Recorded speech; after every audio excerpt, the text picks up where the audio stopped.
Saludos a todos. Mi nombre es Jenibel Montilla y en el día de hoy les voy a hablar sobre el síndrome de ovario poliquístico. El síndrome de ovario poliquístico es una característica genética compleja y heterogénea de etiología incierta. Es conocido por ser un trastorno endocrino metabólico frecuente, ya que afecta entre el 5 y el 7% de las mujeres en edad reproductiva. La primera descripción del síndrome de ovario poliquístico fue realizada por Stein y Leventhal en el año 1935, describiendo a pacientes con amenorrea, hirsutismo, obesidad y ovarios con degeneración quística bilateral. Posteriormente se observó que existían pacientes con formas sutiles del síndrome de ovario poliquístico y se concluyó que el cuadro clínico y de laboratorio tiene gran variabilidad en la intensidad de sus manifestaciones, creando así dificultades para el diagnóstico de este síndrome. Epidemiología. El síndrome de ovario poliquístico es similar a enfermedades cardiovasculares, a la diabetes mellitus tipo 2 y al síndrome metabólico, donde múltiples variantes genéticas y factores ambientales interactúan. La prevalencia del síndrome de ovario poliquístico en madres y hermanas de mujeres con el síndrome es de 20 a 40%, más alto que en la población general. El hallazgo de ovario poliquístico es una situación común en la adolescencia, presentándose principalmente en la adolescencia temprana o poco después de la menarquia. Sin embargo, el solo hallazgo de ovario poliquístico en la ecografía no hace el diagnóstico de ovario poliquístico en estas mujeres. Se estima que la prevalencia del síndrome de ovario poliquístico en la mujer en edad fértil es de 5 y 7%, como antes ya mencionamos, pero esto va a depender de los criterios utilizados para su diagnóstico. Existen diferencias en su prevalencia entre regiones del mundo, siendo infrecuente en países nórdicos y más frecuentes en el Mediterráneo. En Estados Unidos, un estudio realizado por la Universidad de Alabama estimó que la incidencia del síndrome de ovario poliquístico es de un 4%. Mientras tanto, en Europa, la prevalencia del síndrome de ovario poliquístico se ha estimado entre un 6 y 7%. De acuerdo con otros investigadores, se observa una mayor incidencia en las poblaciones que tienen una alta prevalencia de resistencia a la insulina. ¿Quiénes tienen alto riesgo? Tienen alto riesgo mujeres con infertilidad anovulatoria, mujeres con obesidad y o resistencia a la insulina, mujeres con diabetes mellitus tipo 1, tipo 2 y gestacional, mujeres con historia de adrenarquia prematura, mujeres con parientes de primer orden, ya sea madre o hermana con el síndrome de ovario poliquístico, y pacientes que consuman drogas antiepilépticas. En cuanto a su fisiopatología, el síndrome de ovario poliquístico sucede por un exceso de LH, lo que lleva a un exceso de andrógeno, produciendo así un hiperandrogenismo clínico, aumento del tejido graso, obesidad central, hirsutismo, acné y alopecia androide. Entonces, en el tejido graso se produce una hormona llamada estrona, que por retroalimentación negativa, esta hormona bloquea la FSH, lo que produce que no se puedan convertir los andrógenos a estradiol. Esto lleva a una anovulación y a un estancamiento folicular. Este estancamiento folicular produce degeneración quística del folículo formando ovarios poliquísticos, es decir, esto sería una consecuencia, más que una condición inicial. Entonces, el estrógeno sin oposición produce una estimulación en el endometrio, lo que conlleva a una hiperplasia endometrial y por ende la descamación del endometrio, produciendo así en la paciente un sangrado anovulatorio. Manifestaciones clínicas.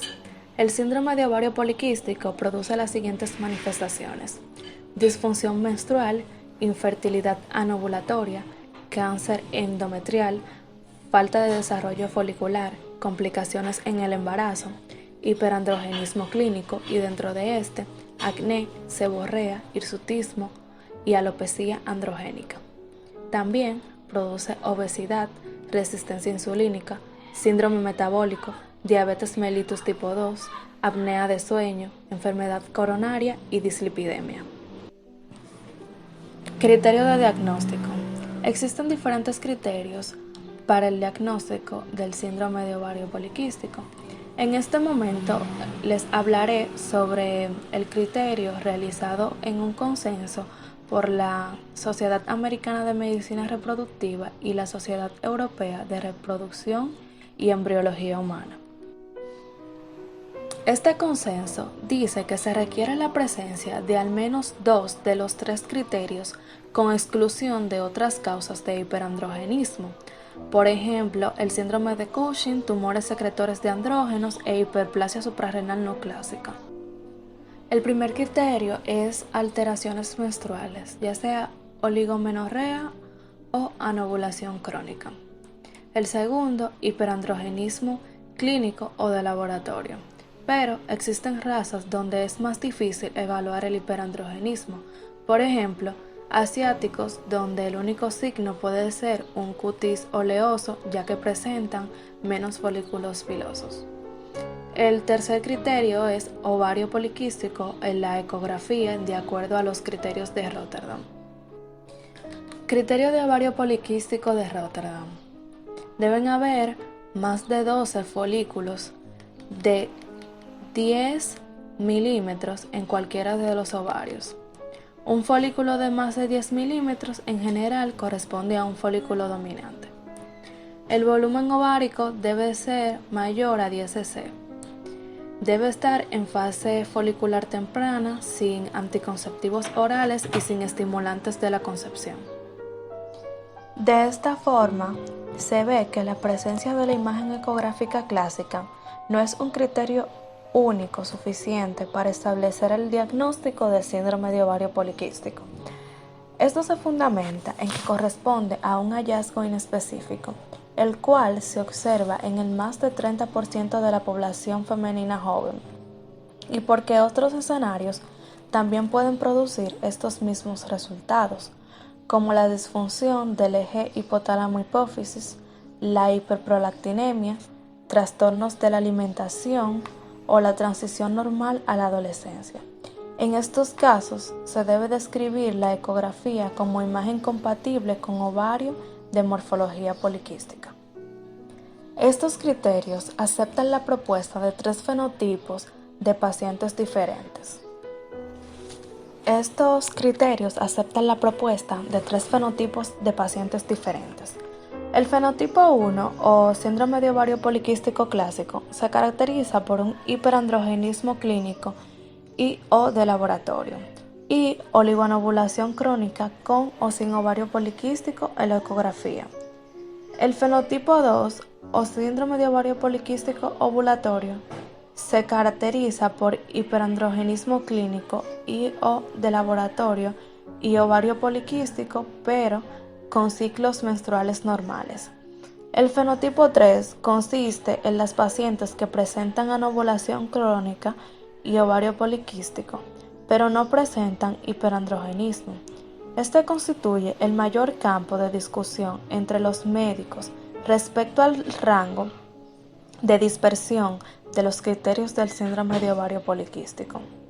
Tanto en las pacientes del síndrome de ovario poliquístico clásico como las del síndrome de ovario poliquístico ovulatorio presentan una incidencia de resistencia a la insulina y factores de riesgo cardiovascular más altos.